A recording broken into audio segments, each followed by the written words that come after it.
So how's life in Brussels, Belgium? Okay, so good, thanks. You know what this unit is doing, so it's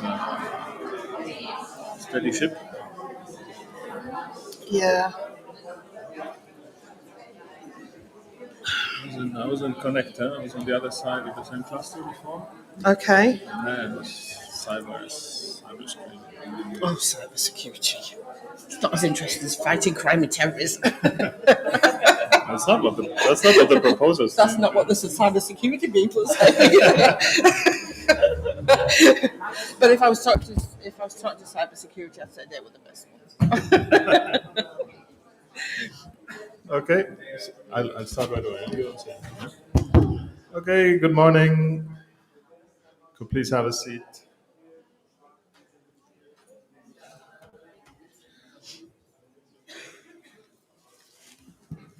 Good morning.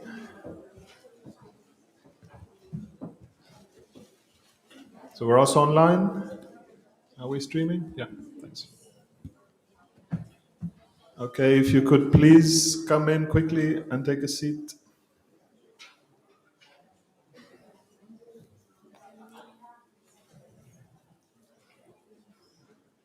Okay, good morning. So welcome to the second day. I'm still Martin Übelher, still a deputy head of unit in DG Home of the team managing the civil security research budget. And I'm here just to say, to welcome you on behalf of the Commission, on behalf of the three DGs of the Commission involved in managing this program.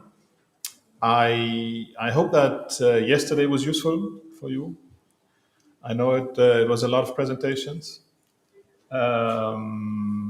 Maybe it would have been even better to have more time for the individual presentations, but nevertheless, I think it was quite a dense day. So yesterday was about us. I mean, with Rhea giving you presentations about different aspects that you need to know if you're interested in making a proposal, and about you asking questions to us. Today, of course, is different. Today, we leave you in the hands of SEREN 5, which is, the network of national contact points, for a, training for, interested proposers and for networking. And here I would really urge you and recommend you to make good use of the national contact points that we have. Flavia's job and the other NCP's job is to put you in a position to participate in our programs. So I know some of them help in with networking. Some of them help with advising on proposals.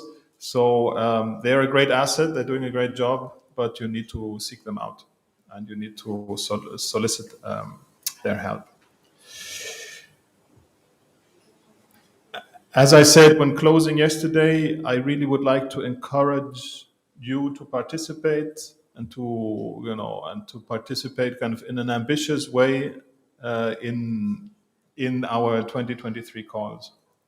There are, I think there are many benefits in participating in a proposal and in a project, and there are also expectations. If you are in a Horizon Europe project, there are, I think this is a seal of excellence, which also comes with high expectations. So just for the benefits, I mean, the most obvious benefit, of course, is that you get financing for your activities. But it's much more than that. It's, it's networking. I mean, there's a good reason why we don't fund single beneficiary projects. For decades, our emphasis has been on funding collaborative projects, because we really believe in making these links across member states and across types of participants. So if you participate in a project, proposal, funded or not funded, it's a chance for you to get out of, to broaden your scope, to get out of whatever niche you might be in. So we connect research with industry, with users, and with civil society. And we do it, from Estonia to Portugal and from Ireland to Greece. So I hope you see the opportunities in that. There is, so if you're in business, there is, this being in a project is a chance to connect to the market. And if you're a researcher, it's a chance to produce something which, is, then can get very quickly into the application. So for one thing is, we in the Commission and our colleagues in the agencies like Europol, Frontex, we take a great interest in what's happening in the project, what the projects are producing, where we see important solutions to solutions to real, policy relevant projects, then we also push this. Then we also assist projects which come to an end of a life cycle to, for their solutions to make it into the application. There are other union funding programs which potentially can, kind of come in once a Horizon Europe project comes to an end. But there are also many other avenues how project results can be taken to the application. And let me repeat, where we see kind of a real policy relevance and kind of a real, high potential, then we also do our best to try and push this from our level. And I hope you find this attractive because, this creates the chances of having real impact from your projects. So there are benefits, but there are also high expectations, as I said. So we want good proposals. Of course, only good proposals get selected. Okay, small brackets on the success rate, maybe. Most destinations in cluster 3, it's competitive, as I said yesterday, but it's slightly less competitive. So most destinations in cluster 3 are slightly less competitive than other clusters. And I think this is, for one reason, this is because we insist on the involvement of end users. Okay. So of course, if you're a proposer, this is rather good news than bad news for you. But nonetheless, I want to say that only good projects get selected for funding, but that's not enough. We don't want only good proposals, we also want good projects.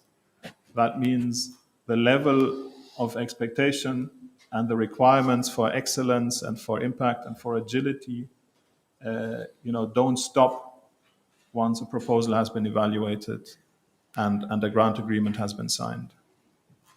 So not only good proposals, good projects. And then we require you to include end users from the beginning, for real, not just for decoration. End users should be involved in the definition of the needs, the definition of the research activities in the first place, and they should be involved all along the process up until the validation of what has been, of the deliverables, of the pilots, the demonstrators. Because again, we're not doing this in a vacuum. These projects are meant to support the policy and the real work in the field of civil security. This is all I wanted to tell you this morning. We from the Commission, I think we will now leave you in the good hands of the NCPs, and I think you still have a dense and active, but slightly more active day ahead of you. So thanks again. I wish you all good luck in the 2023 calls. Maybe in 9 months from now, we will be, I'm sure, so I know that in 9 months from now, we will be talking about, project selection, etc. Thank you very much.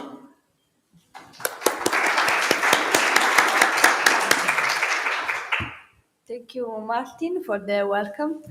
I'm Flavia Lacolla from Apre, Italy, and I'm the coordinator of SEREN5, the network of Cluster 3 national contact points. And today I would like to present you the services that SEREN5 designed for Cluster 3 potential applicants, so the security stakeholders. Some general information about SEREN5. It is a coordination and support action funded, obviously, by the European Commission under Horizon Europe. The project started in September 2022 for a total of 3 years of project. We are many partners for all over Europe. APRE, the Agency for the Promotion of the European Research, is the coordinator. We are distributed in many countries of the European Union in order to give the stakeholders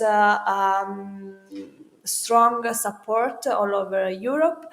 But you will see in a few minutes that we are not working only for the national contact points inside the project, but also for the national contact points to support the national contact points also outside the project. But I will explain you in a few minutes. SEREN5 has a sort of double phase because it's a project dedicated both to national contact points, but especially to security stakeholders. It's made on the basis of the previous SEREN project, the previous edition of the NCP networks, especially SEREN3 and SEREN4. The project is based mainly on the points you can see in this slide. So first of all, the capacity building and mutual learning among Cluster 3 NCPs, the provision of special services and targeted and high-quality services dedicated to all Cluster 3 applicants, with a special focus on widening countries. Because we have an entire work package dedicated to the services for widening countries applicants. There is also provision of new ways of networking and cooperation among the security stakeholders and newcomers, new actors, and special actors such as the practitioners and the end users. Finally, we are committed to give to the European Commission, so DG Home and RIA, policy feedback and to provide special information to them about the participation and the policy recommendation. I say. In order to sum up the general objective of SEREN5, this slide is aimed to summarize the main aims of the project. So first of all, to improve and professionalize the Cluster 3 NCP's skills in the field of Cluster 3, but in general in the field of Horizon Europe, to simplify the access of the applicants to Horizon Europe calls, especially the newcomers, to raise the average quality of submitted proposals, with our technical services and support. And finally, to provide to NCP's community the knowledge, the skills and competencies in the field of cluster 3, but also on horizontal issues. In this slide, I summarize the main SRM 5 services for stakeholders, and now I will explain each of these services designed for you, for the potential applicants in Cluster 3. First of all, I would like to briefly present the so-called CEREMA Partner Search tool. This partner search tool was present already in the previous edition of the CEREN network. Now is in the process to be finalized. It will be ready in 10 days, 2 weeks. So please stay updated in our communication channels. So visit the website and social medias to know when the platform will be ready. It is a database with the objective of increasing your visibility. So the visibility of security stakeholders, the security applicants, in order to optimize your participation and the networking opportunities. As you know, because we are here today, CERN 5 is strongly committed to organize with the European Commission the European Information Days and the brokerage events.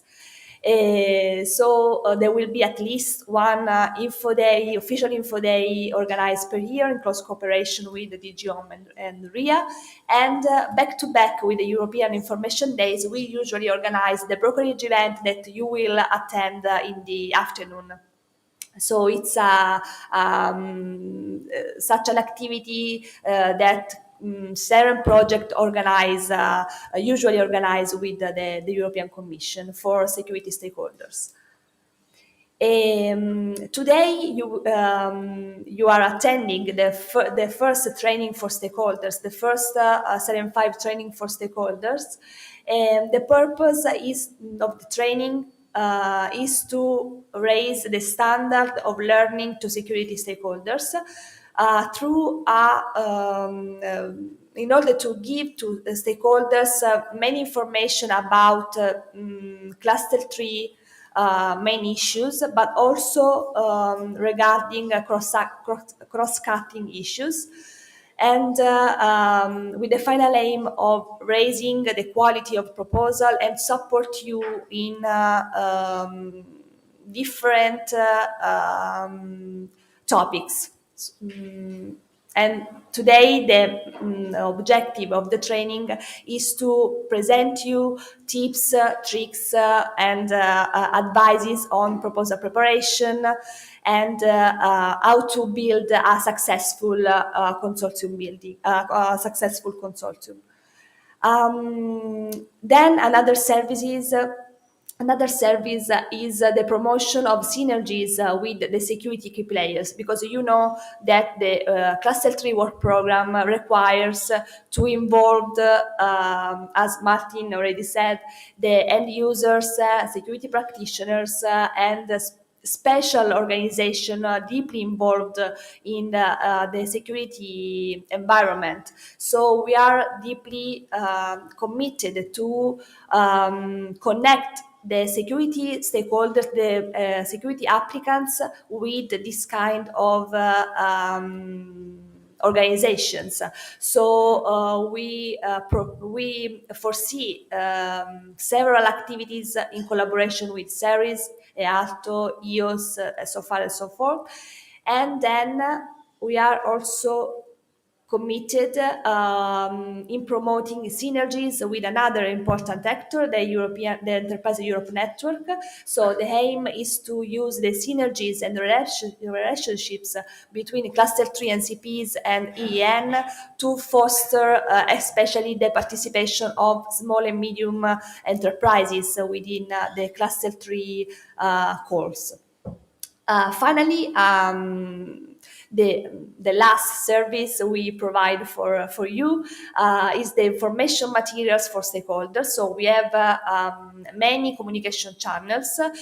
You can reach us via emails. You can receive our newsletters if you subscribe into our 75 website. We prepared the leaflets that you can find in the main room. We have also the website and the social medias, LinkedIn and Twitter. But before going to the conclusion of my presentation, I would like to raise your attention of a brand new service that we are providing also today, and we provided yesterday. That is the 75 Project Idea Check. This service is aimed to support both newcomers and experienced participants to Horizon Europe Cluster 3 program. The aim is to support you since the initial stage, the very early stage of the proposal preparation. So we are not checking, we are not reading your proposal, but we can support you when the idea comes to your mind. Helping participants with an idea of a project to take the first steps into the proposal preparation toward the proposal submission. The service is aimed to easing a first encounter with the EU terminology, and will drive the one-on-one meeting and idea feedback session. Your idea will be, let's say, evaluated, but it's not an evaluation through a form, a very simple form with a basic contact info and company info, the potential suitable topic, the previous project experience, the estimated budget, TRL, so basic information about the call and the topic, the idea summary, the members already engaged in the consortium and the people you want to engage, the objective, the innovation, the impact and implementation, and finally some other information about the subject sensitivity and the scrutiny process. The aim is to make you in contact with the 75 as national contact point first. Once the 75 NCP will give you the first opinion on the form, on the idea, then the idea is to reach your national contact point so that he or she can guide you through the proposal submission. If you are interested in this specific service, you can ask us. So you can come to the 75 desk at the entrance, and we are more than happy to support you with this specific service. My last slide is only to remind you that the first entry point for reaching us, for Reach 75, is the 75 website, where you can find all the security, the Cluster 3 news and events, and also a specific section dedicated to the services for stakeholders, in which you can find all the events, surveys, information dedicated to you, to the security applicants. So I would like to thank you for your participation, and if you have further information, you can always reach us and me. And now I can pass the floor to Zeil for the actual training for stakeholders. Thank you. Thank you very much. Well, good morning, everybody. It's lovely to... Oh, yes. Sorry. I'm stealing your thunder there a little bit. Sorry about that. Good morning, everybody. It's lovely to see you all here, and it's lovely to be here. My name is Zeil Johnson. I'm the national contact point for the UK for Cluster 3. I've been doing it now for 3.5 years, which is not that long, actually. I'm still learning. Everyone's still learning. And previous to that, I worked within the Home Office in the UK and was part of a Horizon 2020 project as a work package lead. So some of the things that I'm going to speak to you today is about some of the things that I've learned on my way through my journey, and I want to impart some of those ideas to yourself. This is not about telling you what to do, it's about taking some considerations into some of the things that you might want to do, because everybody has their own way of working. So these are just some of the suggestions that I'm going to put forward to you for training. This specific part of the training is about considerations when preparing a project proposal. And it's not just for the project lead, it's about everybody participating in the proposal. So if you're not the project lead, you still have a major part to play in contributing to a successful proposal. So we're hoping that the technology works, especially in the second part where I've embedded some videos in, and thank you to the technology guys over there prior to that. So before we go any further, what I want to do is talk about starting out on your journey, knowing the rules. We had the Commission here yesterday and this morning, and they took you through some really important information. And it was really useful, very, very useful. And so what I'm going to do is just reiterate some of that. So writing a proposal is a big task. We're not going to pretend that it isn't. We think that it takes, or in my particular case, it took 4 months actually, but we say about 3 months. So have plenty of time. Keep in mind for the deadline for the submission of your proposal. I mean, these might be just elementary things, but actually I do know of a large organisation that missed a deadline. And not did they only let themselves down, they let down all of the partners and the whole time that they actually put into that proposal. So yeah, and stick to that deadline. In fact, think of the deadline as at least a month before, because then you're prepared for any issues that may arise when you're writing your proposal and submitting it. Understand the rules of the participation and the annexes. You know, there's all the information there.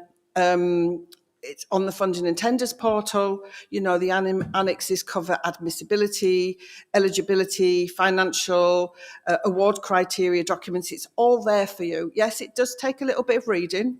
I'm not going to lie, and it does take a little bit of research, but it's worth reading it all. Make sure that you have an EU login account and a PIC. You're familiar with the funding framework. You're eligible for funding. And you know the legal, administrative and financial requirements. You're familiar with the portal.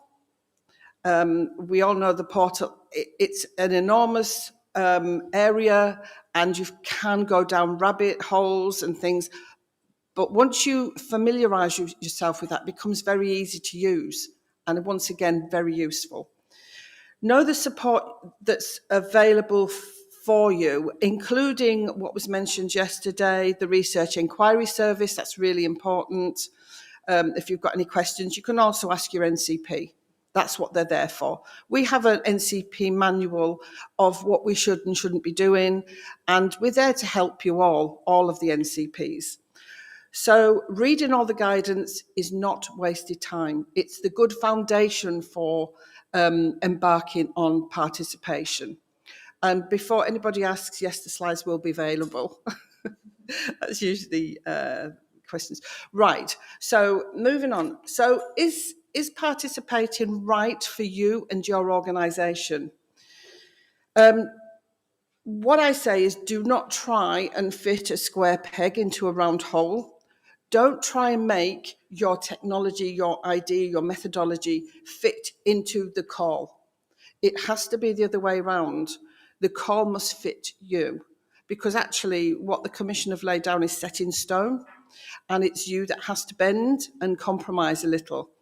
Not to the point where you're compromising, where you're actually then going down a road that you don't actually know that road, you're not familiar with those sort of things. But there is ways of participating, even if it's not exactly your technology. You can actually participate simply with your expertise, the knowledge that you've gained, the experience that you've gained. So also, don't go it alone. Don't be the only one, although you may be the only one in your organization. So therefore, that is a bit of a silly sort of advice. But if you're in an organization where there's others, please don't go it alone, because in future, these projects are long-term projects, and nobody knows where we're going to be in 3, 4, 5 years' time. So if something happens where you leave your job or you move on, then you need to know that there's somebody there to support that project. And teamwork is essential. And as the Commission said earlier, it's not just about the funding. It really, in fact, I would put the funding down to way down low of the list. It's about networking. It's about getting you and your organisation known. It's about sharing your ideas. It's about working as a community, and it's getting people to know you as well. And actually, if that's the case, are you and your organisation ready for the success that actually participation can actually come with? I've seen an organisation move from 4 people to 40 people over a period of a few years. So are you able to cope with that success? I would say, of course you are. And keep it real. Do not try and work in an area that is not your area of expertise, because you do get found out in the end.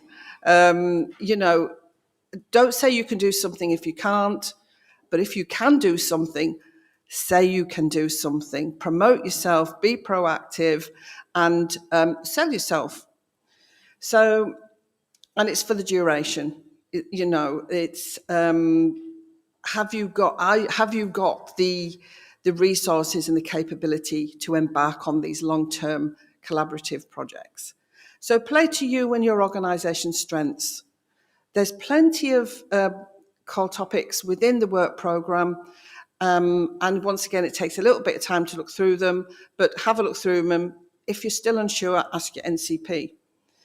So does participation tick all the boxes? Oh, I haven't changed, sorry, beg your pardon. There we are. I just thought, here we go.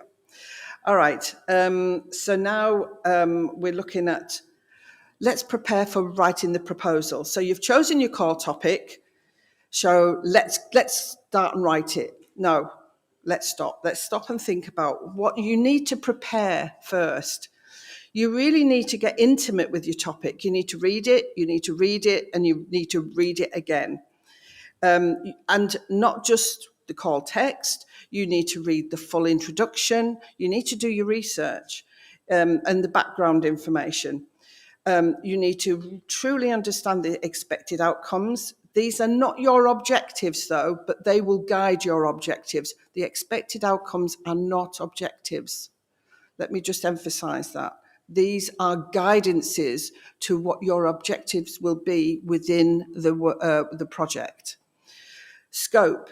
Okay, some scopes, they're very descriptive and some scopes are not. But you really need to understand to read in between the lines. I know that the Commission did a presentation reading in between the lines of a call topic. And what I mean about that is that in some scopes, they will tell you about some of the research you should do. For example, look at some of the EU policies, look at previous projects and build on them.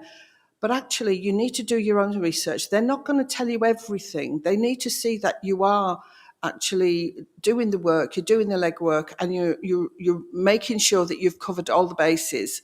Because, so there's, as I say, funding and tenders portal, there's lots of information out there. And do web searches, speak to other people, So read in between the lines of what the work is about. Know your TRLs. I've put links to TRLs for you. Now, understand what the TRLs are and how they actually run parallel to the types of actions, the innovation actions and the research and innovation actions, because the research and innovation actions are lower TRLs than those of innovation actions. So the TRL and the innovation action gives you a sort of hint to what you should be doing, the activities you should be doing within your project. So for a lower TRL, you will be doing proof of concept type of work. For a higher TRL, you will be validation tests in situ operationally. So there are different types of TRLs. Really understand what the core topic TRL and the activity, the action is telling you. To look for EU policies that are pertinent to your project, and also visit Cordis, because if you're looking for previous projects, Cordis is the place to go. So actually, what your project will be is a gap. It's filling a gap. You have to do gap analysis, because if you don't do gap analysis, you don't really know what your technology methodology process is actually trying to fulfill. So ensure that you know where that gap is by looking at previous projects, building on them, and making your own way and building your own space. So much more than the topic text. Okay. So, prepare for writing your proposal. Now, this is one way that you can do it. This is one of the ways that I've done it in the past. Is you deconstruct. You deconstruct and you deconstruct the text, the topic, and all the other bits of information into smaller bite-sized pieces. It makes you better understand what is required from the topic, the call, helps you plan your proposal and your future project, and ensures you have all the bases covered, and it helps you to manage your work. So for me, what I have done in the past is I take out all of the text that's relevant to me and my piece of work and put it in a separate document that you can have that hard copy electronic, and I keep a file and start building on that file. So all my information is in one place. Otherwise, you'll be going through the work program constantly. And so take it away from that. This can be your aid memoir. So then what I say is highlight some of the key issues, phrases, sentences, and words. Read all the documents you need to read. Look at the references of previous projects and actions that you may need to carry out. Then from these highlighted key elements, then put them into a spreadsheet. So I'm going to show you, now here is an example of one of the call topics. So what I've done here is I've gone through the call topic, I've extracted it out, and I've highlighted, not all of them actually, it's just an example, I've highlighted everything that I think is really important for me to understand. So for example, let's have a look. So for example, improved law enforcing, threats are detected, tailored approaches, comprehensive community empowerment, alternatives to incarceration, EU-wide dissemination. These are all really big hints for what the EU Commission wants. And sometimes you can lose those key hints by just reading the sentence. So what I'm saying is go through like a fine-tooth comb.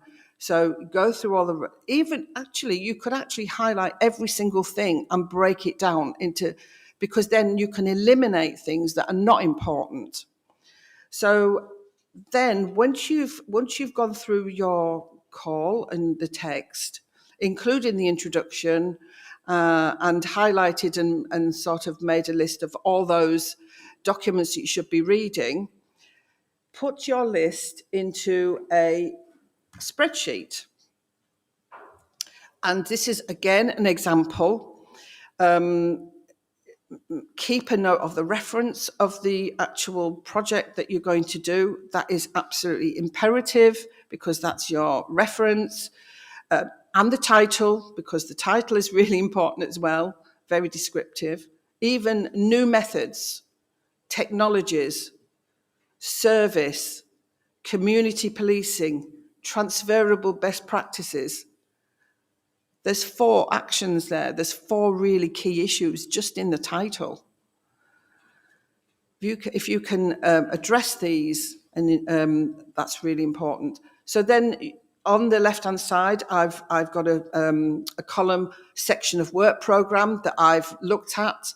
And then for each of the section of work program, I've put key issues and points and added them in. And then even through the expected outcomes, each of the bullets, I've said, for example, bullet 1, strengthened resilience, fighting crime and radicalisation, improved law enforcement. So then across the top, you can have as many columns as you want. You can say how my project will address the key issues. You can fill it in. It's just an idea to start off with. The section of the proposal template, we'll come to the template in a minute. The work package is it can help you to build your work package, this way of doing it. You can actually then look at what you want to do, because there may be some overlaps in some of your key issues, and you can cluster them together and put them into a work package. And then you, from all of that, you can identify the expertise required for your proposal. So it takes you through a process. And then on the far right-hand side, you can list all your documents that you need to read, all your policies, other projects to research. You can actually create another tab for that so that you can keep up to date. It is a research technique. I learned very early on in my career is to have a aid memoir, because we're all keen on doing research, and we can forget where we've actually found that information. It's really key to understand and remember where you got the information from, so that you can revert back and reference back to it at a later stage. So it's about managing right from the beginning. So I'm not going to go through the project proposal template, because we don't have time for start off. But please do download a copy. I don't know who has seen the proposal template. Can I raise hands? Okay, go. If you're interested in participating, go to the project proposal template on the Funding and Tenders portal. And honestly, it is so instructive. It gives you so many, it's annotated. And what it actually gives you, for example, the key elements of the impact section, it gives you an example of what you can put in there. It helps you. It's guiding you. So use it. That's what it's there for.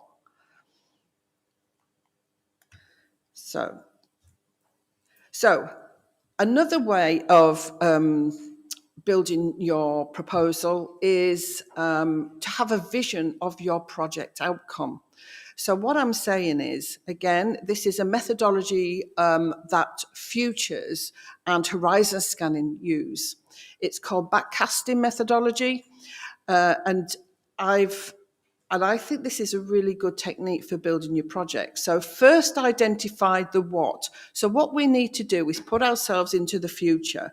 What is it? Where is it? What is it we want to build? And where is it we want to be at the end of the project? What is it we want to have to give to the Commission? Because they're our customer. They're the ones that are guiding us. And you put yourself into the future. What is your consortium going to produce to fulfill the Commission's requirements? That could be a technology, methodology, process. It could be training, or it could be service. But it has to be beyond state of the art. It has to fill a gap. And now identify the why. The key differences between the now and the future. So what will be the positive impacts on society, citizens and communities of your work? Identify that. How will the differences contribute to the EU policies? Will there be any negative outcomes? And how will you identify the negative outcomes and how will you overcome them? These are about your risks. It's project management. It's about identifying the risks that may occur and putting in ways of mitigating those risks. And then build the how. So you've seen where you want to be. You've seen why you want to be there. So you need to now understand how you're going to get there. So set out a timeline of activities. You can use a Gantt chart, flow chart, anything that helps you. Swim lanes, they're all there to help. That actually takes you from the present to the future. This will help you set your goals and your milestones for your work packages. Now you've decided on all of that, now you need to decide on the who. And I don't actually mean the band, the who, but I mean the who, the people. All of the above here will allow you to identify who needs to be involved to get from the present to the future. So identify from all your activities, all the things you want to do, who are those experts that you want to get involved. So once you've done those two things, the best thing now to do is to put everything that's in your head and on your management sort of list into a 1 to 2 page high-level outline summary of your project. This will help you to plan the next stages. It will help you to inform others, especially when you're planning to build on your consortium and you're building your consortium. Include a title and create a really memorable acronym. I love looking at the acronyms. I actually love looking at how they've actually constructed the acronyms from a number of different sentences. But hey, you know, it doesn't matter. It's that acronym that stays in people's minds. Be creative. This will help you to capture. You will capture the actual evaluators' thoughts straight away, and it will help you promote the project over the short term, the medium term, and the long term to potential partners during the work and during dissemination, communication, and exploitation, all of which are 3 different things. Again, look up what they mean because they can be really, people get confused about those 3 different words. They are all different. They all mean different things. Again, look at what that means. And for your 1 to 2 page, you begin with an overall objective or aim. Remember, it should have high innovation potential and once again, beyond state of the art. I probably will mention or say beyond state of the art more than once today. Sorry, it's really important. And explain the actual issues you want to address within your 1 to 2 page. Say how you plan to undertake the work. This will help you in getting the right partners and the right expertise. You'll be able to explain to others using this of what you expect from them and demonstrate to others that you really, really have thought things through and you've really got a plan. Because not only do you want to have great partners, but partners want to have a great leader. So provide the details of your expected results. Keep it simple and to the point. Don't write lots of words. Use bullets. Much easier. I learned that a long time ago. But be prescriptive with your bullets. Print it and refer to it throughout the proposal process and share it with your partners constantly. Do not try and make your idea fit the call. The call must fit the idea. Again, square peg, round hole. So another thing that I think is really important, and I've read a few proposals and I've been part of a proposal writing, and for me, there are certain words that you should be using in your proposal that are really, really positive. Now, I say at the bottom, your proposal is a business case. It's not a scientific paper. However, it's something in between. And I have seen proposals that are purely scientific papers, and they're really difficult to read, understand. So try and make it more of a business case. These are competitive programs. You have to win. You have to win the evaluators' imagination, and you actually have to be successful through your proposal. So don't make it complicated, because also you've got partners that are not scientists within your consortium. You have people who don't read scientific papers. I'm a scientist, but I very rarely read scientific papers. So make it simple, make it easy for everyone to understand. Don't make it complicated, because people just, it's too complicated.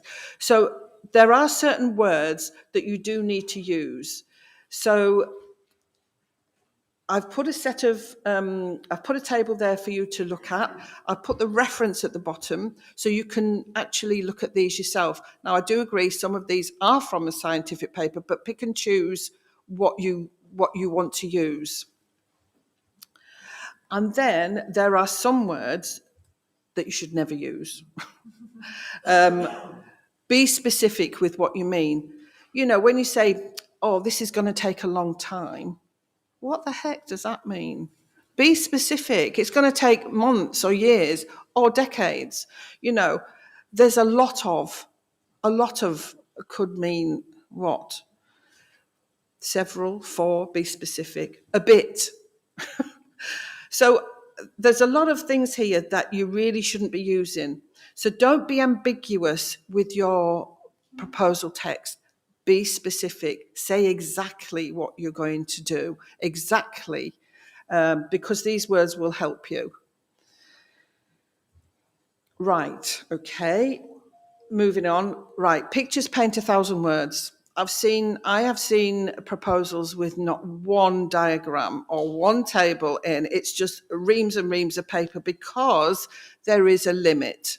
And people think they need to get in as much word and many words as possible to tell people what they want to do. That, for me, isn't thinking through or even trying to capture the imagination of the evaluator. You know, use visuals, make your proposal interesting to look at and to read. You know, you can put a visual in and actually save yourself a lot of writing in a way. They grab the attention of the reader, the evaluator. Images actually stay in your memory a lot longer than words. I know that when I was doing my exams for my degree, I used to write things down in different colours. And it was the colours that actually made me remember what I'd written down. So use colours, because I tell you now, the evaluator will remember those pictures and diagrams and tables and graphs and charts. They help to focus the reader of the core elements of your proposal. They complement and enhance your text, and sometimes can even replace your text or to convey your message. Additionally, what I think is really good is create a logo for your project acronym.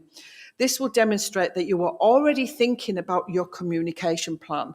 In 7.5, we had a competition for amongst the consortium about how we wanted the logo to look. We even had a competition about how the acronym.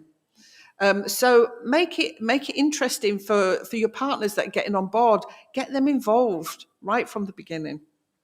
So visuals, use, yeah. Okay, build your proposal. I know that we're running short of time, but I'm trying to get through as quickly as possible. Tell your story and follow the template structure. Remember, one person cannot write the proposal. This is a team effort. Proposal writing should be a shared activity, and contributions should come from all consortium partners. It should be updated regularly to the content, and make sure that you have that you put your version control in place straight away, because I've seen proposals go around and people going, but which version are we on? And it's really difficult. So create a version control. Put a date on it so you know this is the most up-to-date one. And have regular meetings about it, to the content. Even consider taking one person on to own the proposal, to make sure that all the written contributions knit together, because this is a contribution by all members, people write in different ways. So get somebody who can actually own that, be the proposal owner, and make sure that it flows lovely. Essential for the owner to have a good command of the English language, because it has to be in English. And it would be good if they had prior project writing skills. It's not a necessity, but it does help. I'm not saying you take somebody on as a partner just because they have good proposal writing skills. That's not what I'm saying. But if somebody in your consortium has done that before, then that's great. It should have a simple structure and tell a story. It should have a beginning, a middle, and an end. And that's directed by your proposal template. You should take the evaluator on a journey of the work plan. It should be clear, logical, and easily understood. I've read through proposals as an NCP, peer reviewing proposals, where I've gone through and then I've had to go backwards, and then I've had to go forwards again, and then I've had to go backwards. The number of times that I've had to do that means to me that if I have to do it, then the evaluator will have to do it.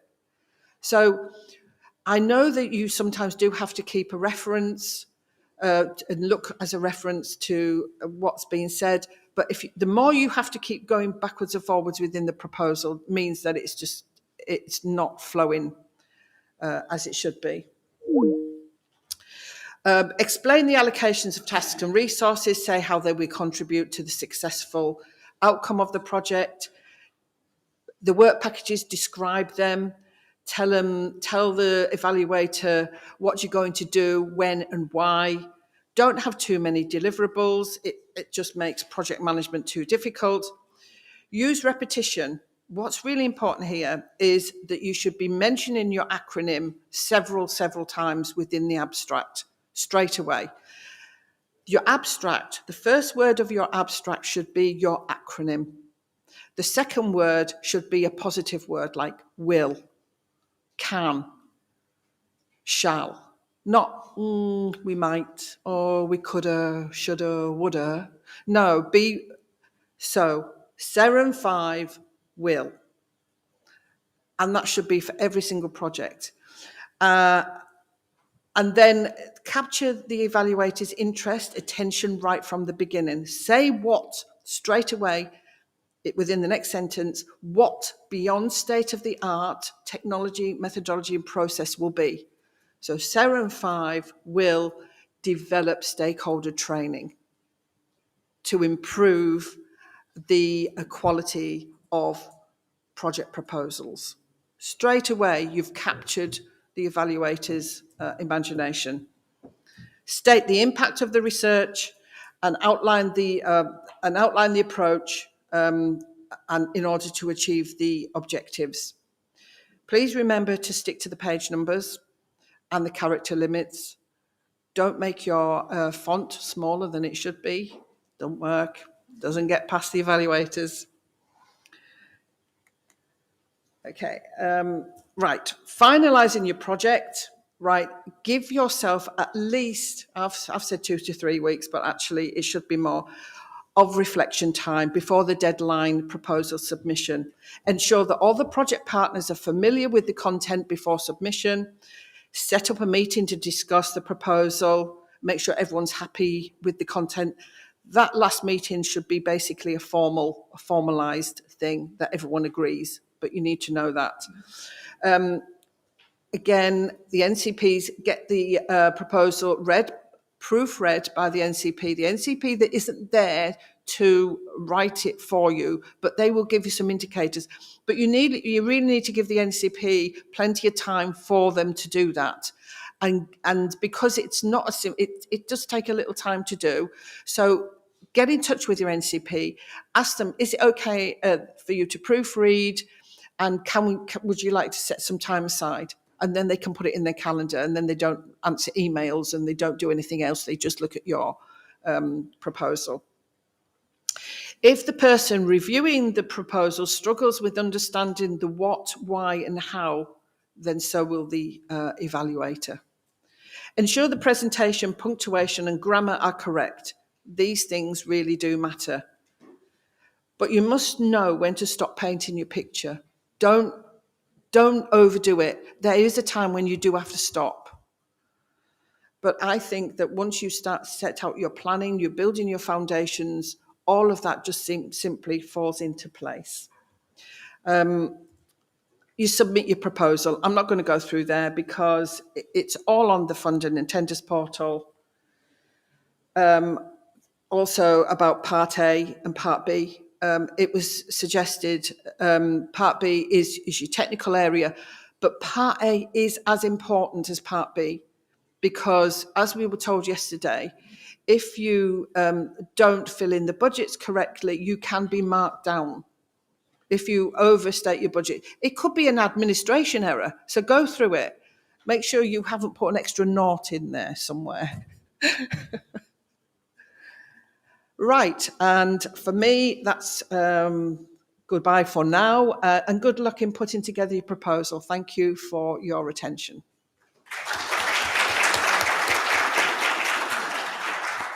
Thank you, Zale. I'm sure that participants here and online appreciated these really useful advices and really practical. So thank you, Zale. Thank you. Now I would like to pass the floor to my colleague Francesca Brunello from Widening, the network of widening NCPs. She should be connected on Teams. Yes. Yes, can you hear me and see me? Yes, Francesca, please. When you want to start, please. Yeah, I'll share the presentation.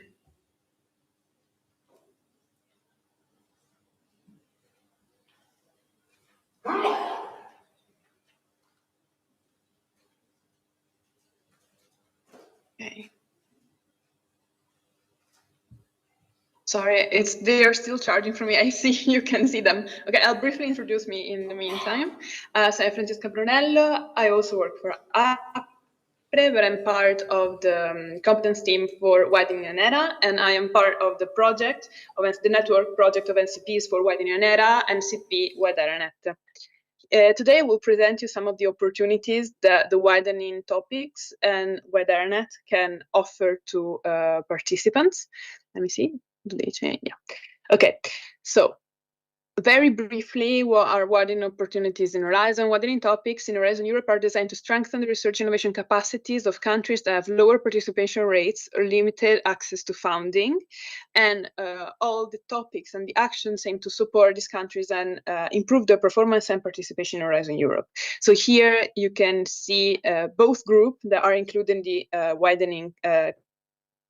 widening countries, which are EU member states, and then there is a list of associated countries who are also eligible for being coordinators, so widening country coordinator in all the widening actions, which is the kind of like one of the central parts of the widening topic is that the coordinator is located in a widening country. Very briefly, which are the more relevant widening topics. So we have twinning, which are long-term collaboration between research institutions in less developed regions, so widening regions, and leading counterparts in what are called advanced countries, which are countries that currently perform well in Horizon Europe. So they have a high selection rate and good performance in general. So the goal of this action of twinning is to push the performance of widening countries and have a transfer of knowledge from advanced countries and widening countries. There are two types of twinning action.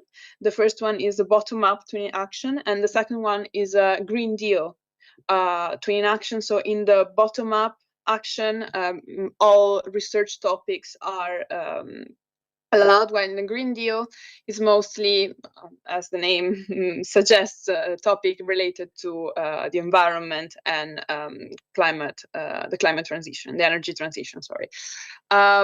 This action is a coordination and support action, but it does have a small research component. Then we have teaming. Teaming action focused on the creation or upgrading of research center in excellence of excellence in regions with in widening regions.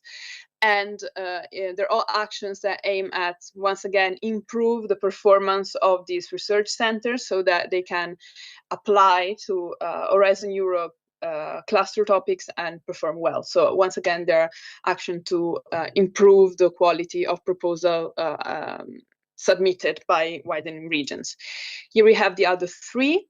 So sorry for this layout.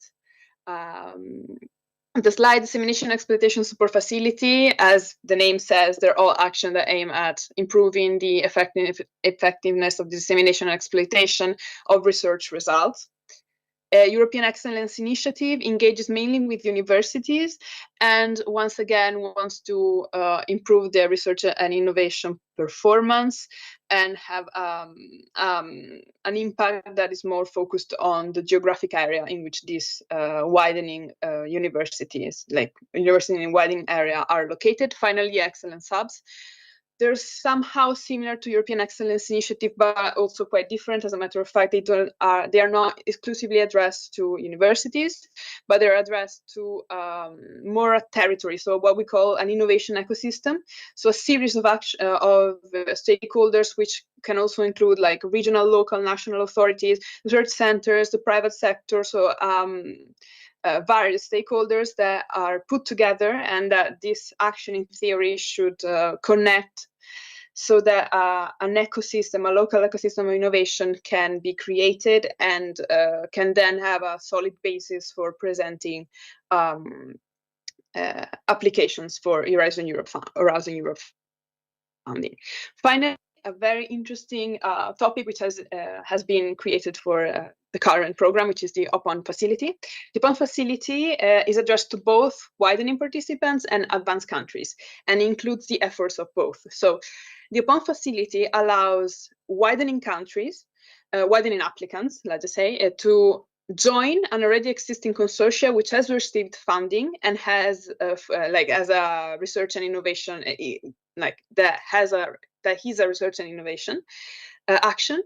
And basically, if there are no widening partners already in the consortia, the OPON facility allows, with an increase of the budget and a slight modification of the work program, for a widening partner to join the existing consortia. So it's to boost the participation of widening partners that might have a lot of potential, but did not manage maybe to win the funding or to join previously a consortium, sorry. And and so the OPON facility is very much is an instrument that the Commission has created for improving participation of widening partners. Of course, this the research and innovation actions can be under all pillars, and which includes cluster 3. So I think it's very relevant for everyone to be informed about the potentiality of the OPON facility. And I invite you to go to our website. I will leave the link in the presentation later for you to go and see, and explore better what the OPON facility means. Finally, the NCP Wide AreaNet, as I said before, is much like SEREN5, is the network of widening and ERA NCPs. We have the goal of providing information, guidance, and assistance to applicants that want to participate in the call for the widening and ERA topic. The 3 actions that we do are raising awareness of funding opportunities. You can find a lot of information on our website and on our monthly newsletter, but also on our social media accounts. All the links are at the end of the presentation. Then we also we organize usually events to answer queries related to project proposal and participation rules. And we offer support throughout the project life cycles for applicants, coordinators, and task leaders. So what are the 3 services that we offer to applicants from all cluster who want to participate in any widening action, including, of course, the OPON facility? There's a pre-screening portal that widening applicants can use to proofread their proposal.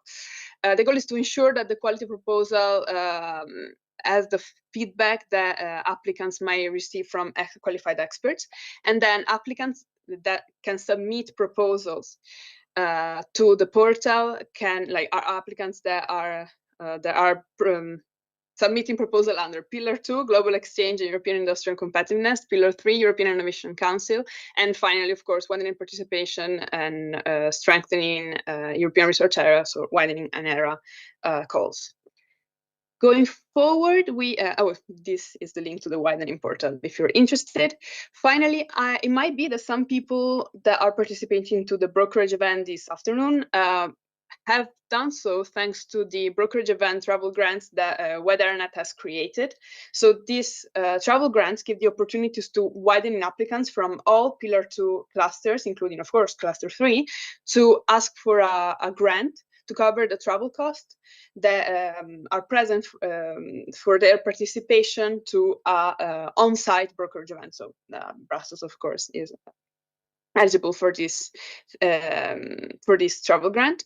At the moment, we have 4 countries that have implemented this initiative, which are Armenia, Czechia, Estonia, and Latvia.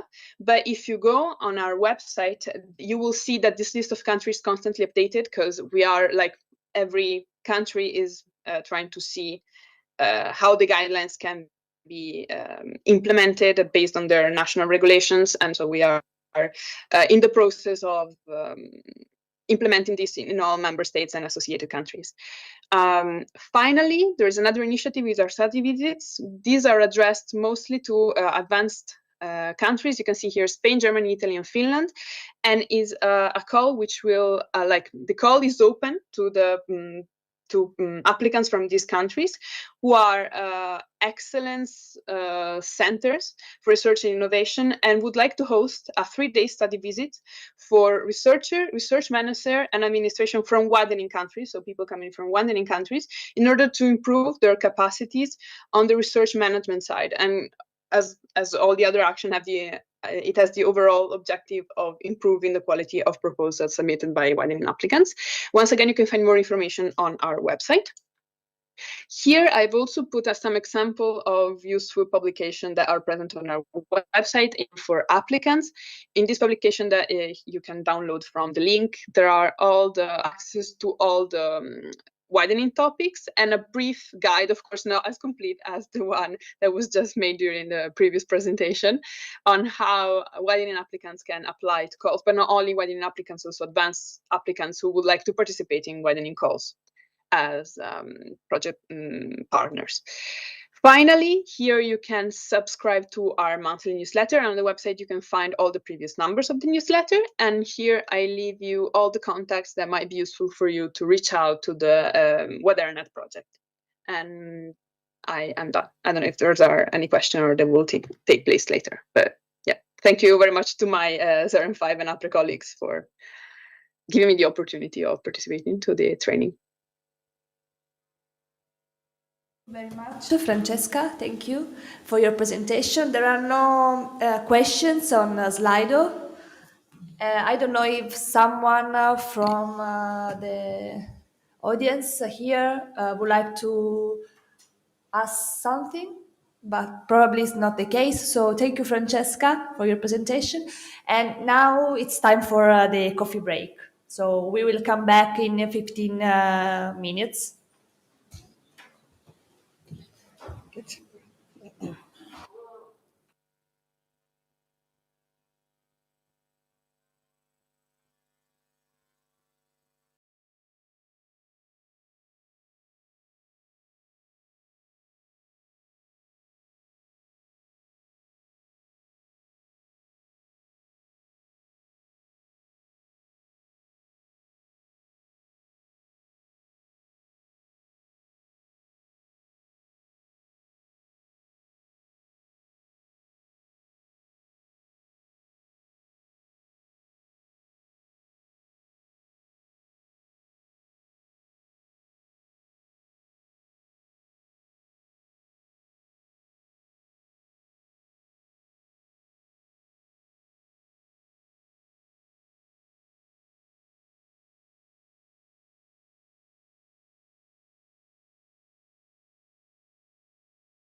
Please take a seat.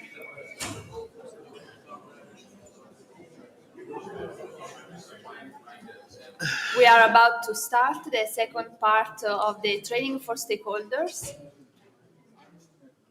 The second part,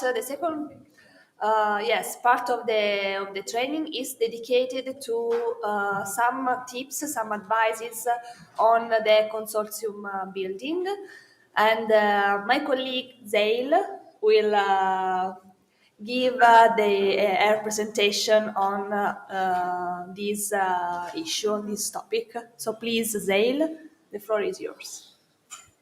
Thank you for coming back. Couldn't have been too bad the first time. Okay, so once again, I'm going to iterate that this is not telling you what to do, but it's advising some of the ways that you can build a consortium. Even if you're not building a consortium, it's about also participating as a partner within a consortium. So you can look at this from any angle that you want to do.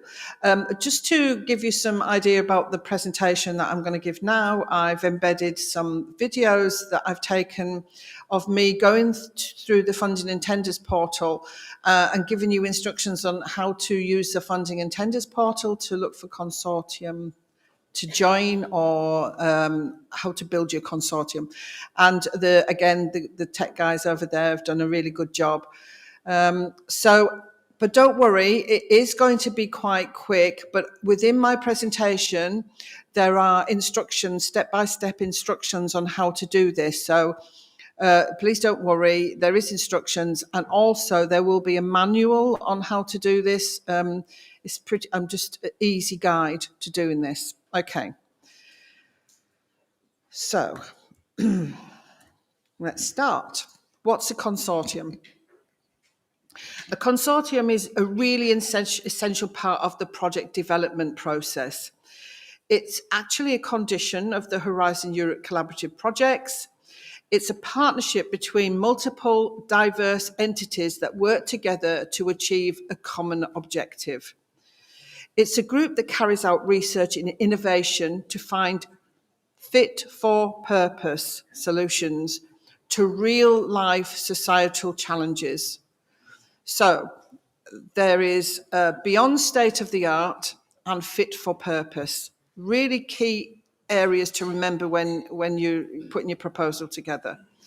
It's an amalgamation of capabilities, skills, expertise, knowledge, and experiences.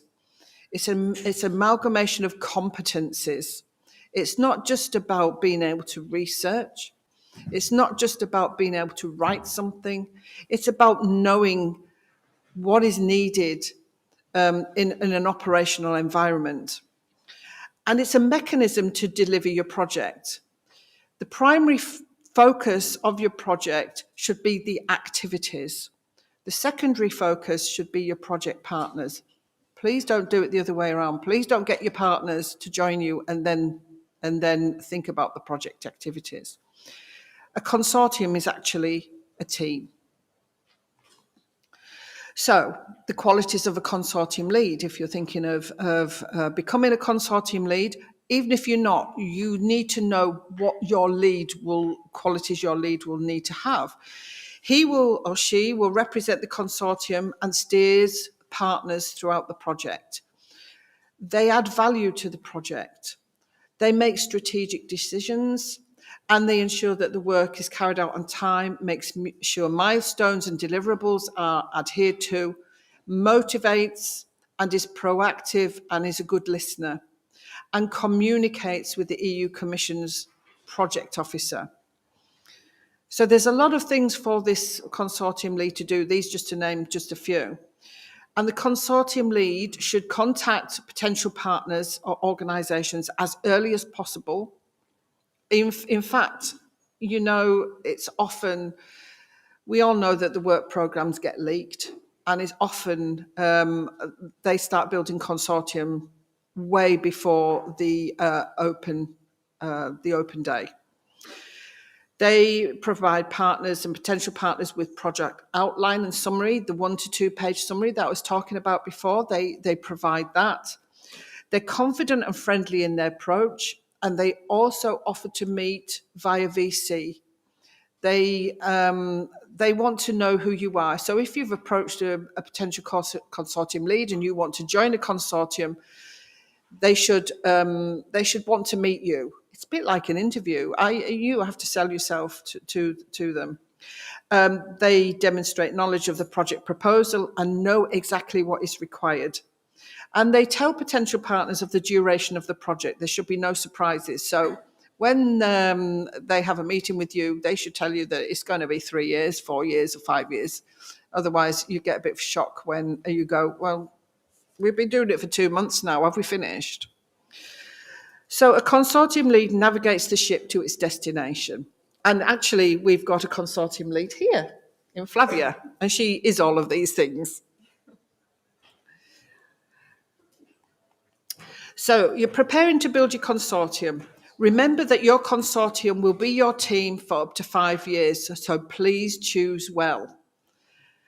And it's not just about the expertise, it's about the personalities of people as well. That makes a difference. So the participation criteria is an important element of the conditions of a project.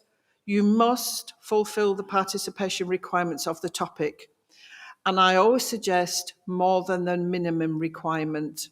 The reason being is that at the very last stage, people can drop out. And if that person is one of those that is a requirement of participation, then you are having to look for something that fulfills the participation criteria at the last minute. I have seen it happen.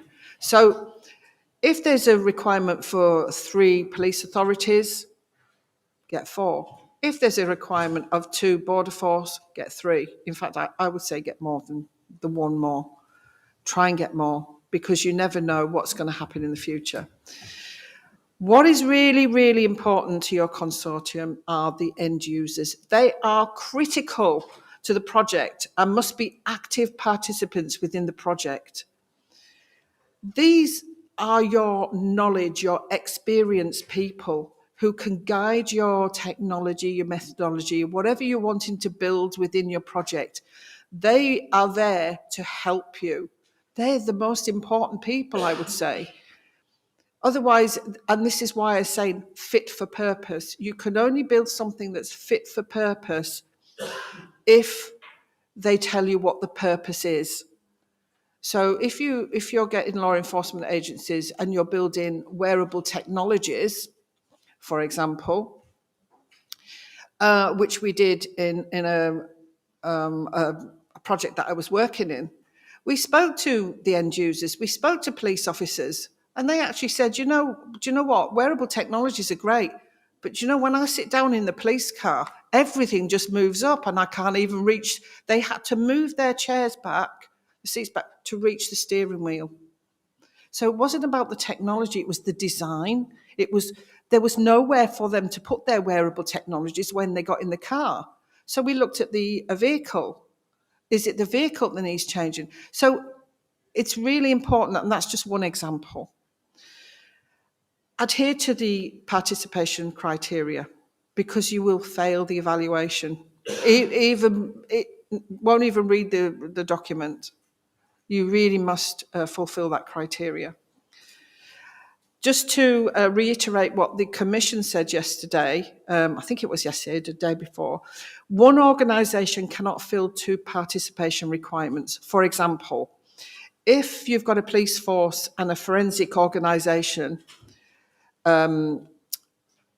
you can't fulfill 2 criteria requirements, because there are in fighting crime and terrorism, you need a forensic organisation, you need a police authority. You can't have one that fulfills the 2. You've got to have 2 separate entities, two legal entities. Just to let you know, this is something that the Commission said, 7 to 10% of projects fail the participation criteria. Really important. I think I might have stressed that too much. I think you're all going, yeah, we understand now, we get that. Okay. All right. Remember that your consortium will be your team, as I said, for up to 5 years.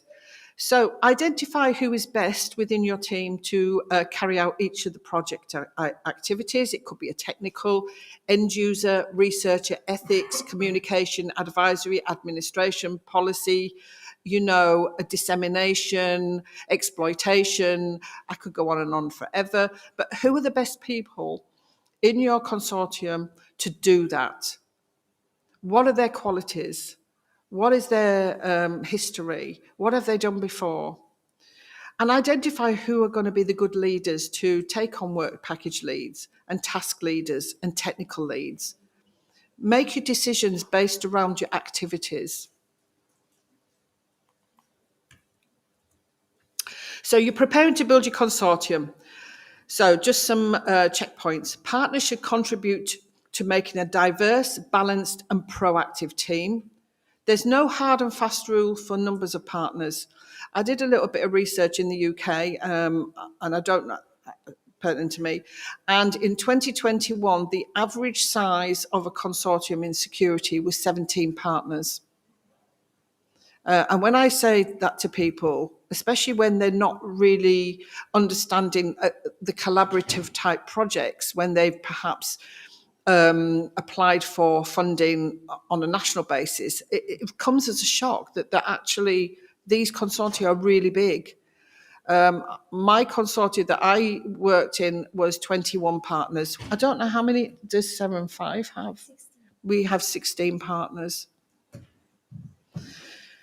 There's no hard and fast rule for the choice of countries. However, good geographical spread is advised. And as we heard before from the speaker before, widening countries. There's a link there. Think about including widening countries. It's really important.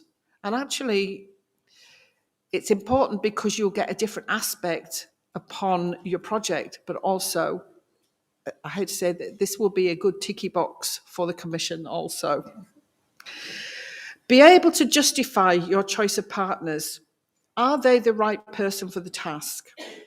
Each partner should have a clear and defined purpose, and this should be made obvious to the evaluator. Not all partners will have equal roles. They not all have the same person month, so don't try and do that. And not all partners will start their activities at the same time. Although, if your partner, say in work package, a work package that doesn't start until 5 months down the road or 3 months down the road, because they're interdependent on another work package, make sure that work package that doesn't start their work 3 or 5 months down the road is still informed of progress of the developments within your project. Don't just suddenly rock up to them and say, by the way, you're starting now. Keep them up to date and informed. It's also good to have an advisory group that includes end users and experts. And the consortia should work as a community, and partners should be complementary to each other. The right people for the right tasks, not just the usual experts, and really, really not just your best mates. It don't work. I've seen it. Okay, searching for a consortium partner. There's a number of ways of searching for partners, and there's a number of ways of searching for a consortia to join. You can go through the funding and tenders portal, you can go through your NCP, there's brokerage events like today, and even the Horizon dashboard that has ways of looking for partners or past projects and then partners within those past projects. It does mean you do have to do a bit of research, but hey, that's what you got to do to get a good consortium together. So get proactive, get visible, and get out there. Nobody knows you're here until you tell them that you're here. Nobody knows your qualities until you tell them your qualities. Nobody knows how good you are until you tell them how good you are and what you do. You have to get out there and tell them, do you know, I'm the best person for that job. Okay, now, searching for a consortium or a partner. Now, as I've shown you, as you can see here, I've on the screen, on the slides, there is a step-by-step process, but I'm now going to go to the next slide and hopefully there'll be some instructions. Looking, oh, here we go. Several ways to look for partners.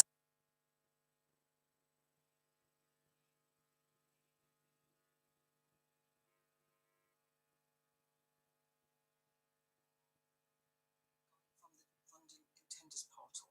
So let's go to the Funding and Tenders portal. Here we are at the home page, and at the top we can see there are a number of tabs that highlight yellow as you scroll over the top of them. What I would like you to do is go to Search Funding and Tenders and then go down to the first in the list, Search Funding and Tenders, and click on that. You will now come to a page in which on the left-hand navigation pane you can undertake your search or your filters for your search, and on the right-hand side you will, once you've included all the information that you want to put into this left-hand navigation, your results will come over onto the right-hand side. So let's start. We're now looking for grants and not tenders, so click off tenders. You can fill in this. I'm not going to do this at the moment. I already know the project or the call topic that I'm looking for because I've already looked through the work programme and I'm interested in that particular topic, and now I want to find partners to join me, or I'm going to look for a consortium that are looking for partners. At the time of recording this presentation,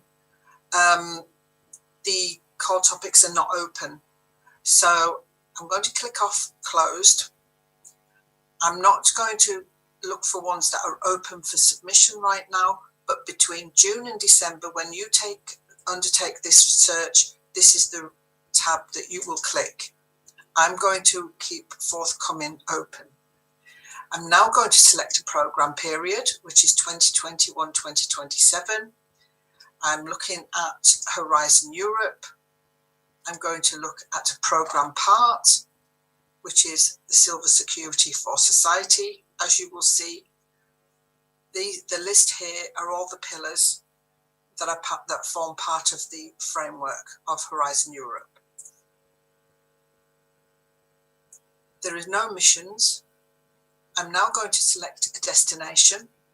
The destinations, of which for the Civil Security for Society there are 6: fighting crime and terrorism, disaster resilience, border management, resilient infrastructure, increased cybersecurity, and strengthened security for research and innovation. The particular call topic that I'm looking for is within fighting crime and terrorism. So I'll click on that. You can also click on select a priority. I'm not going to do that at this moment, but if you want to filter down even more, you can add that if you would like. I'm going to now select a call. This brings up the 2 years, 2023 or 2024. The one I'm looking for is in 2023.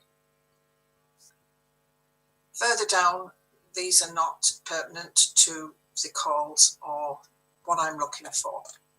So now I've filled in all my filters, and on the right hand side I do now have my results, of which there are 6.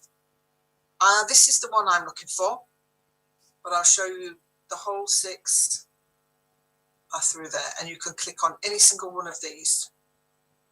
So this is the one I'm looking for, Horizon CL3 2023 FCT 0103.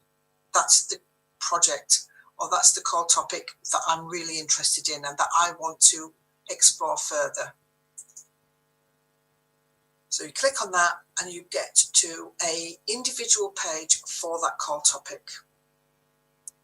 Now, as I say, we're looking for partners or those interested also in this particular call. And if you look on the left-hand navigation, you will see partner search announcements.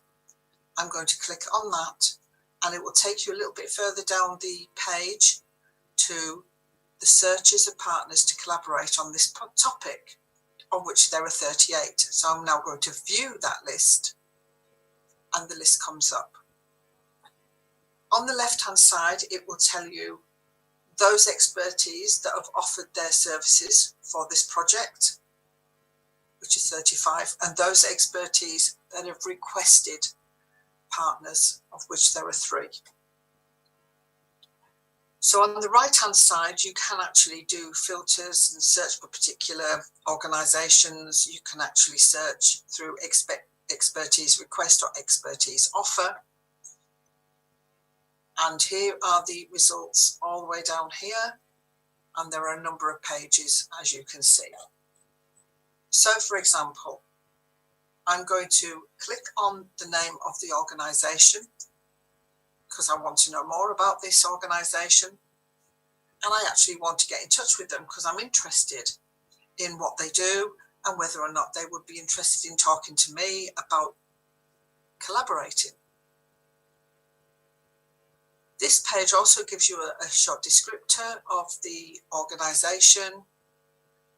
It tells you about past projects and programmes, the roles that they played within the projects.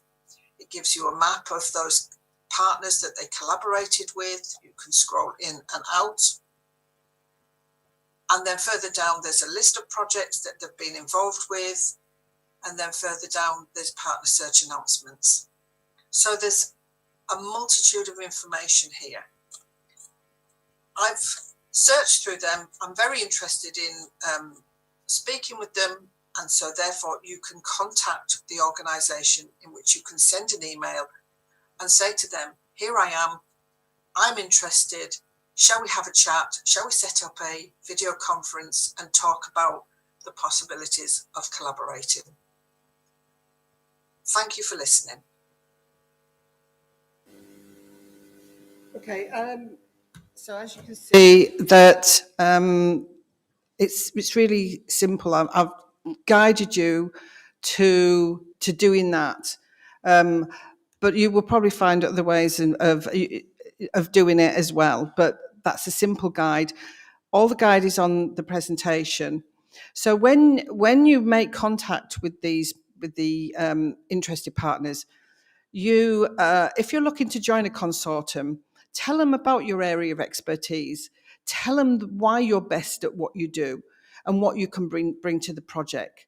And tell them that you can take up leadership roles. Be positive and friendly and offer to set up a VC yourself. If you're looking for partners to join your consortium, say exactly what you want the expert to do.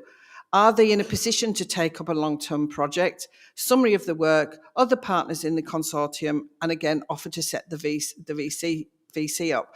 So set out a list of things that you want to discuss with them. You know, so when you send an email, or if you click on that contact organisation, you have to log into the EU portal. So you have to have a login anyway. And that's why I haven't actually clicked on that, because then I would have had to log in and everything. But make sure you've got an login. You log in and then you can send him an email via the portal. Okay. So the second method of searching for a consortium partner, again, all the instructions are in the presentation, but we'll just go onto the recording. Another way of looking for partners on the funding and tenders portal is this way. So once again, let's click on funding and tenders. Again, look at the tabs across the top. Go to how to participate and go down to partner search. And here we have the partner search page. As before, I already know the topic reference that I'm looking for, although you can type in a keyword, a name here. You can even say if you're looking for organisations or persons, I'm going to just leave those open. I'm going to select a programme. which is Horizon Europe. I'm going to select a topic, and as I showed you before, my topic reference is Horizon Cluster 3, 2023, Fighting Crime and Terrorism 0103. And there we are. I'm going to select a country this time. I'm going to pick Austria as it's first on the list. No specific reason why. I'm going to leave the city clear. I'm also going to leave the type of organisation clear because I want to see who from Austria is actually interested in this same topic as me. You can select a professional profile, researcher. Again, I'm going to leave that clear because sometimes you can be too specific with searches. And then I'm going to press search.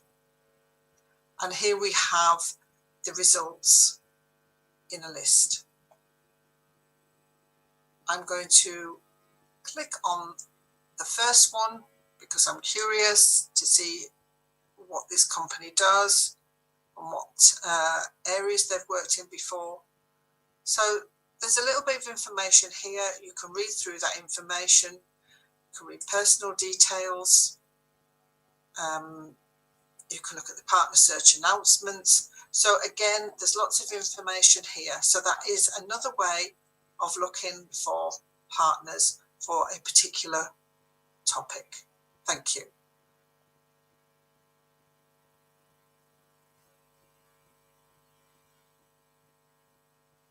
And you can contact that person or the organisation through that page. So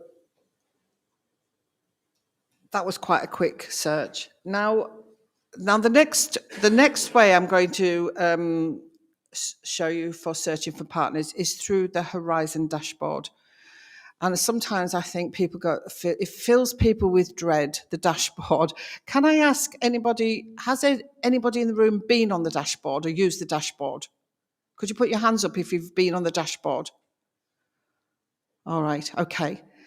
The dashboard isn't just looking for partners. In fact, that's not what it was designed to do. It was designed so you could look at past projects, understand what contributions they had from the EU, look at particular data, crunch the data. It's really useful, but actually it's also useful to do some research and to look at past projects, who was involved in past projects.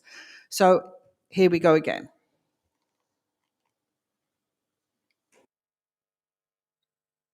Now, another way of looking at or for partners or looking for those that have participated in previous projects is through the Horizon dashboard.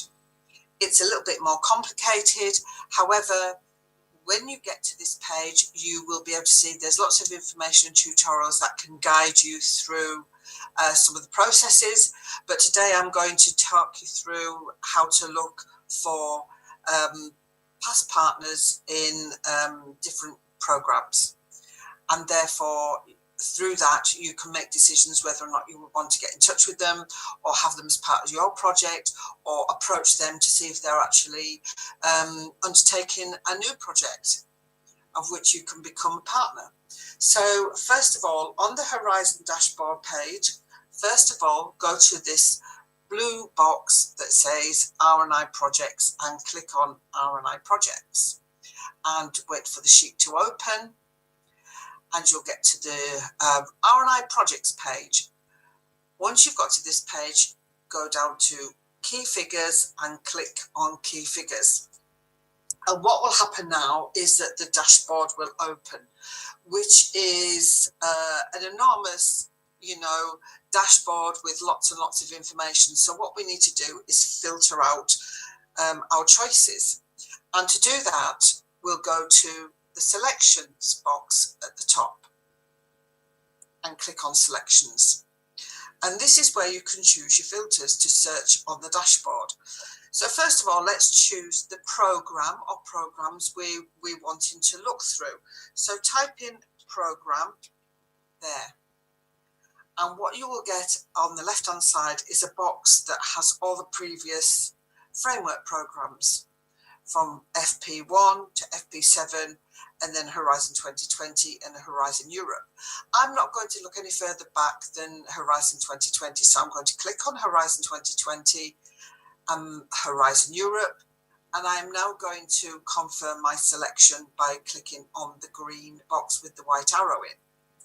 And that selection moves to my selections area as shown here. Now, we've chosen Horizon 2020 and Horizon Europe, but to choose the cluster area that we're interested in is we need now to type in thematic priority. And I suggest now, there are 4 boxes, but suggest you go for this particular search, go to the far left-hand box, click on the little looking glass, and then type in security. And what you will get there is civil security for society, you get food security, secure societies, and you get security. So we're not interested at this moment in time for food security, although you may be. You might want to look and see who's been working on past projects in food security, but I'm going to click on civil security and secure societies, which are the 2 that are pertinent to the 2 programs. I'm then going to click on the tick and confirm my selection, and my selections have now been populated at the top there. I'm not going to do any more filters, because once you get into the dashboard, you can carry out filters within the spreadsheets themselves. So now to get back to the dashboard, go to the selections tool here and click on that. There are a number of sheets to this. What I'm suggesting you do is you go to the right arrow at the top, which says project details, and click right. So what I want to look for is the top funded projects, because it just doesn't give you the top funded projects. It gives you the numbers that you can actually then look at those project details. So right click on these, and you get 3 choices of circles. If you click on the circle with the 2 arrows in, you will now get a spreadsheet that gives you all of the projects that have been funded in the 2 programs, Horizon 2020 and Horizon Europe, and the 2 thematic priorities with secure societies and civil security for society. Now, if I'm absolutely particularly interested in, say, border management, I'm going to look and search topic code. And here you will get all of your information of all of the topic codes. And as I mentioned before, I'm interested in border management, but I'm particularly interested in the part of Horizon Europe. So I'm going to click on border management 1, 3, 4, and 5.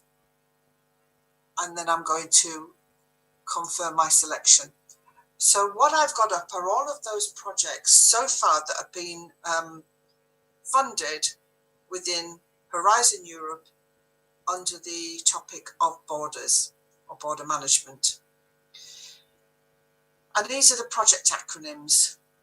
So you can look down there and you can have a look and see which of those you think is pertinent to you. Have a look at the titles. There's mechanical impedance and multi-physics. There's technologies for secure and seamless border, which sounds something that I would be interested in, Odysseus. So what I'm going to do is I'm going to go to the project number and click on the project number. And this will go to the Cordis EU research results, and it will take you to the project page. And it tells you a little bit about the objectives, It tells you the programs that it was funded under, and also the call. It tells you what sort of action it is, and it also gives you a little bit further down all of the participants that were part of that project. And you can scroll up and down here and you can say, okay, I'm interested in, say, for example, a Portuguese company. And you can actually expand all of the boxes below. And what you can actually do on each of these, you can contact the organisation, in which then you can send them an email and say, I'm interested in what you've done in the past and wondered if you were interested in collaborating. This is also a very good area for research when you're looking at past projects that may be included in your scope within your call itself. So there's a multitude of processes to the way you look through the Horizon dashboard. So please go in, please explore and be proactive. Thank you very much.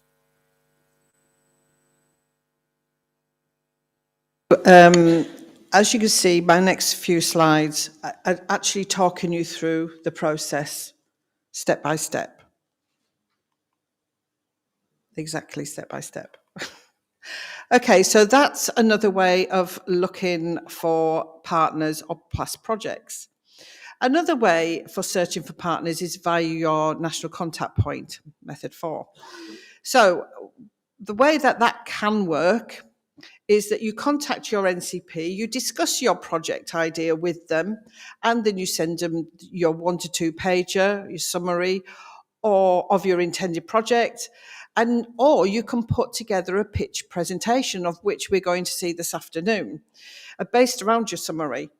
And then you can ask the NCP to distribute it amongst all the other NCPs, because like me, NCP should have a full sort of, the full email list of all other NCPs within the security domain. Include in your pitch presentation a topic reference, whether you're seeking a consortium to join or a partner to be a partner, details of you and your organisation website, your area of expertise, your qualities, your past projects, if you have had any, and your email address so people can get in contact with you. Your NCP then can distribute it across all the other NCPs and ask them kindly to distribute it through their networks of organisation.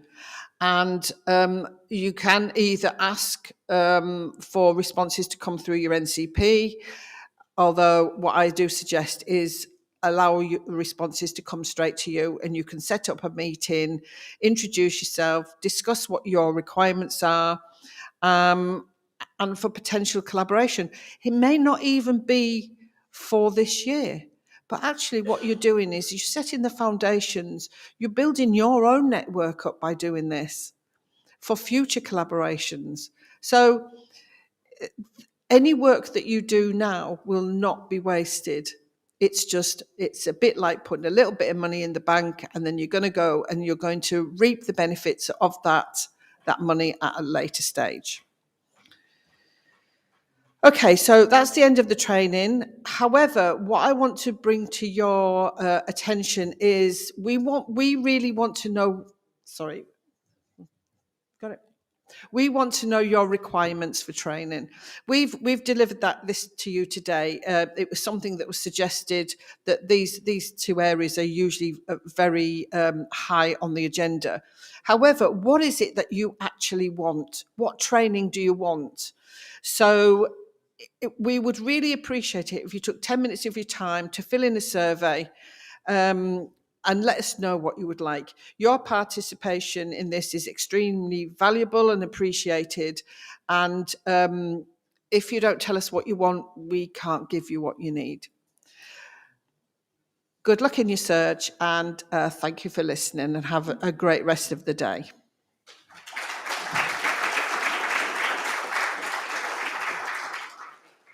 Thank you again, Zail. Thank you for these really useful advices. Now the Seren 5 trainings for stakeholders hands. And I would like to thank all the online participants because now the live streaming will end. And we go on with the day with our program only on site here in Brussels with the pitch presentations and in the afternoon the brokerage event. So now I will pass the floor to my colleague Mark Maylak of Seren 5 to start the pitch presentation session. Thank you.